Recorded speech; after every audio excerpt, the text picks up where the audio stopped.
ప్రతి ఇంటి ముందు పరిశుభ్రంగా ఉంచుకోవాలి. అప్పుడే గ్రామం, మండలం, నియోజకవర్గం, రాష్ట్రం పరిశుభ్రంగా మారుతుందని కమలాపురం ఎమ్మెల్యే పుత్త కృష్ణ చైతన్య రెడ్డి పేర్కొన్నారు. కడప జిల్లా కమలాపురం చింతకొమ్మదిన్నె మండలంలో పల్లె పండుగగా కార్యక్రమంలో వారు ముఖ్య అతిథిగా పాల్గొన్నారు. ఈ సందర్భంగా ఆయన మాట్లాడుతూ ప్రతి ఒక్కరూ ఊరు బాగు కోసం పాటుపడాలని కోరారు. గతంలో గ్రామాల్లో సిమెంట్లు రోడ్లు లేక పోయినా పరిశుభ్రంగా ఉండేవని, ప్రస్తుతం సిమెంట్ రోడ్లు, డ్రైనేజ్ కాలువలు ఉన్నా అపరిశుభ్రంగా ఉన్నాయన్నారు. ప్రతి ఒక్కరు అవగాహన కలిగి ఉండాలన్నారు. గ్రామంలో ఉండే ప్రతి ఒక్కరూ నేను సర్పంచ్ అని ఫీలింగ్కు రావాలన్నారు. ఆ దృక్పథంతో పనిచేసి గ్రామాన్ని పరిశుభ్రంగా ఉంచాలని పేర్కొన్నారు. నేను వచ్చాను అంటే అధికారులు వస్తారు, వారితో మనం అభివృద్ధికి కావాల్సిన నిధులు మంజూరు చేయించుకునే అవకాశం ఉందన్నారు. ఇప్పుడు మనం వచ్చినామా, ఇప్పుడు నేను ఎందుకు ఈ ప్రోగ్రామ్ వచ్చి ఓపెన్ చేసుకున్నా, రిబ్బన్ కట్ చేసుకున్నా, ఫోటో వేసుకున్నా అంటే అయిపోతుందా? నేను వస్తే ఆఫీసర్లు వస్తారు, వీళ్ళందరూ చెప్తారు, ఇంకా ఏమేమి ఉన్నాయో వాళ్ళకి చెప్తారు. ఎట్లా మన ఊరు బాగుపరుచుకోవాలా అవకాశం ఉంటుంది, ఎన్ని తెలుసుకోవడానికి అవకాశం ఉంటుంది. లేకుంటే ఇంత ప్రోగ్రాంలు ఇంతకుముందు ఎవరైనా అటెండ్ అవుతానారా? ప్రతిదానికి ఎందుకు వస్తాను? ప్రతి ఒక్కటి అవగాహన కల్పించి 10 మందికి ఇంకా మనము ఈ కార్యక్రమాన్ని ఉపయోగపడేలా చేసుకోవాలని చెప్పి వస్తా ఉన్నాం. ఏదో వచ్చినామా పోయినామా అన్నట్లు కాకుండా ఇప్పుడు డిపిఓ గారు చెప్పిందని విన్నారా? డిస్ట్రిక్ట్ పంచాయతీ ఆఫీసర్ గారు ఆమె మొత్తుకొని చెప్పింది ఏమేమి చెప్పిందో ఫస్ట్ మీటింగ్ నుంచి చెప్తా ఉన్నా. మీ ఊరు మీరు నీడు పెట్టుకోవాలా. మీ ఇంటి లోపల పెట్టుకున్నప్పుడు ఇంటి బయట ఎందుకు పెట్టుకోరు? సర్పంచులు చేయాల్సింది, పంచాయతీ సెక్రటరీ చేయాల్సింది, వాళ్ళ బాధ్యత వాళ్ళది ఖచ్చితంగా చేస్తారు. దాంతో పాటు మనం ప్రతి ఒక్కరికి అవగాహన కలిగి మనం సర్పంచ్ అవ్వాల్సిన అవసరంలా, మన ఊర్లో లీడర్లమే కదా, మన ఊర్లో లీడర్లు ఉన్నారు కదా, ఏదో ఒక రోజు మనము సర్పంచ్ నిలబడాల్సిన వాళ్ళమే కదా. అందరం కూడా బాధ్యత, మన బాధ్యతని తీసుకొని మన ఇంటి బయట తడిగా ఉండకూడదు. మన ఇంటి చుట్టుపక్కల నీటి పెట్టుకుంటే, ఎవరు ఇంటి పక్కల ఎవరు ఇంటి చుట్టూ నీటి పెట్టుకుంటే ఊరంతా నీటిగా ఉంటుంది. ముఖ్యంగా డిపిఓ గారు చెప్పినట్లు నీళ్లు రోడ్ల మీదకి వదలడం, నీళ్లు రోడ్డు మీదకి వదలడం వల్ల మీ రోడ్లు పాడవుతున్నాయి, మీ ఇంటి ముందర బుడదవుతుంది, ఆడనే దోమలు, అవే రోగాలకు హాస్పిటల్ పోయి వేలు ఖర్చు పెట్టుకుంటారు. ఇంట్లో క్లీన్ గా పెట్టుకోవడానికి 100 రూపాయలు ఖర్చు పెట్టరు. సైకోతనం అంటారు కానీ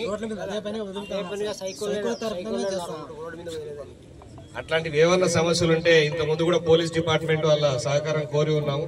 వాళ్ళు కూడా ముందుకు వచ్చినారు.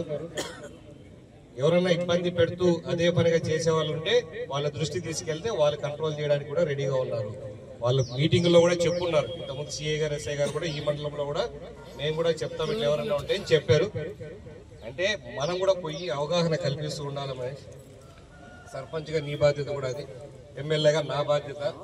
మనం ఇప్పుడు గ్రామ నీటుగా ఉంటే కాన్స్టిట్యున్సీ నీటుగా ఉంటుంది, కాన్స్టిట్యున్సీ నీటుగా ఉంటే రాష్ట్రం నీటుగా ఉంటుంది. ఇవన్నీ మనలో రావాలా. ఇప్పుడు మీరు చిన్నప్పుడు మీ ఊరు ఇంత గలీజుకుంటానే, సిమెంట్లు రోడ్లు లేకపోయినా నీటుగా ఉంటానే కదా అందరి. సిమెంట్ రోడ్లు లేకపోయినా అందరి ఇళ్ళ కాడ నీటుకుంటానే. ఇప్పుడు రోడ్లు ఇచ్చిరి, కాలువలు ఇచ్చిరి, అన్ని ఇచ్చినా మంది ఏం పోతుంది లేనటువంటి ఏం లాభమే? ఇది మనలో మనకు రావాల్సిన బాధ్యత. మనం ఎవరన్నా చేయకుంటే తిరిగి వాళ్ళకి చెప్పాల్సిన బాధ్యత. సర్పంచ్ గా పంచాయతీ సెక్రటరీ పని చేయకపోతే చేయించాల్సిన బాధ్యత. ఇవే మన ప్రజాప్రతినిధి అవకాశం కాబట్టి వాళ్ళతో తప్పకుండా పని చేయించాలి. మనం మీరు చెప్పినట్లు అవన్నీ కూడా ఫాలో చేపిస్తాం మేడం. తప్పకుండా ప్రతి ఊర్లో కూడా అవగాహన కల్పిస్తాం. రెండోది జేడీ గారు చెప్పారు, టీకాలు వేయించుకోవడానికి బరువు పడతాము, వ్యాక్సినేషన్లు వచ్చి వేయించాలనుకున్నాడు బరువు పడతాం. మళ్ళీ ఏమన్నా రోగాలు వేసుకుంటే ఇక్కడి నుంచి ఆటో వేసుకొని పోయాలో తీసుకుపోయాలంటే ఎంత ఖర్చు అవుతుంది? ఇప్పుడు మన ఎనుముకో ఆవుకో ఏదైనా రోగం వచ్చింది, ఆడికి తీసుకుపోయి హాస్పిటల్ కాడికి తీసుకురావాలంటే ఎంత ఖర్చు వస్తుంది? దానికి ఒక 500 ఖర్చు వస్తుంది ఆటోకైనా. మళ్ళీ ఆడ ఇచ్చే మందులు ఇవన్నీ వాళ్ళు సబ్సిడీలో కానీ లేకుంటే ఒకవేళ అవసరం వచ్చినప్పుడు కానీ వచ్చినప్పుడు చెప్పినాయి వాళ్ళు చెప్పినట్టు ఫాలో చేస్తే చాలా వరకు మీరు ఖర్చులు తగ్గించుకోవచ్చు.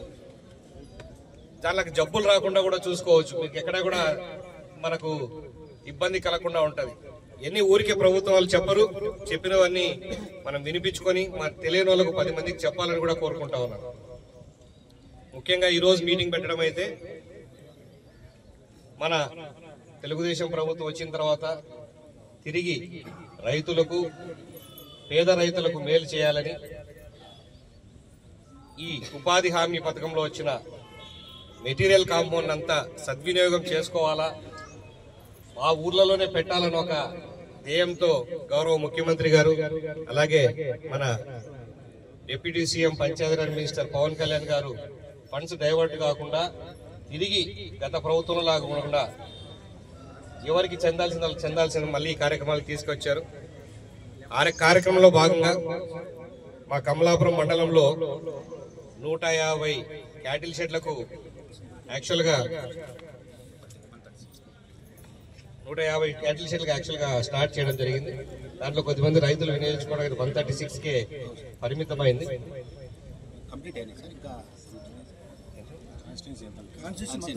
అడ్మినిస్ట్రేషన్ శాంక్షన్ అయితే 136 కదా, అప్లికేషన్ వచ్చింది 150. అప్లికేషన్లు 150 సార్, 25 పంపించి అడ్మినిస్ట్రేషన్ 136 ఇచ్చారు.